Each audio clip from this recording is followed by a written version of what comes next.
नारद जी बोले, मुझे आप जैसे संतों के श्रीमुख से भागवत कथा सुननी है। तो कथा कहाँ होनी चाहिए? सनकादिक बोले, भाई हरिद्वार में करेंगे कथा, बद्रीनाथ में क्यों नहीं? क्योंकि भाई यहाँ तो कोई बिरला है भजन तपस्या के लिए आता है, आता तो उसकी समाधि लग जाती है। तो यहाँ कौन कथा सुनेगा? हरिद्वार में करेंगे।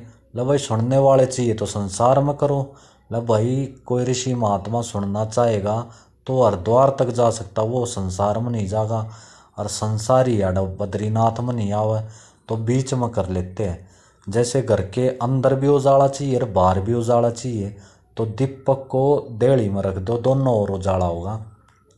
राम नाम मणि दीप धरूं, जीव दे हरिद्वार, तुलसी भीतर बाहरू, जो चाहसी उजियार, लखन सिया राम जय जय राम, मेरे प्रभु राम सीताराम। और हरिद्वार में भाई जैसे ही कथा का आरंभ होया, बड़े बड़े ऋषि महात्मा वहां पर पहुंच गए।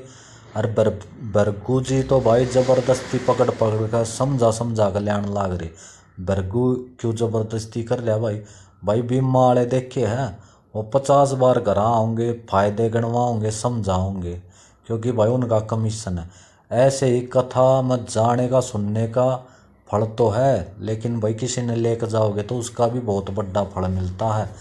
भाई फिर कथा में जैसे ही आरंभ हुई, सनकादिक भाई जो मनुष्य इस कथा को नहीं सुनते उनको गाली देने लगे। भाई वो तो चांडाल है, सांस लेते हुए मुर्दे के समान जो कथा नहीं सुनता। और साबत उम्र घर गृहस्थी का बोझा ढोने वाले गधे हैं। तो भाई वो इतनी गाली क्यों दे रहे हैं? भाई वो तो कथा सुना रहे, गाली तो देवता दे रहे हैं। क्योंकि जहाँ भी कथा होती है देवता तरसते हैं कथा के लिए, क्योंकि सुखदेव ने इनको भगा दिया था, वो अधिकारी नहीं है कथा के। तो देवता उनको गाली देते। भाई किसी को तो ये अमृत मिलता नहीं, और जिनको मिलता है वो उस अमृत को पीते नहीं, तो इसलिए देवता गाली दे रहे हैं। जैसे ही कथा का महात्म पूरा हुआ तो भाई भक्ति महारानी ज्ञान वैराग्य के साथ प्रकट होगी और वहाँ पर नाचने लगी।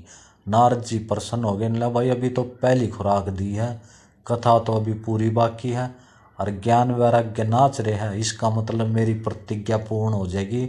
और नारद भी भाई कीर्तन करने लग गए और नाचने लग गए।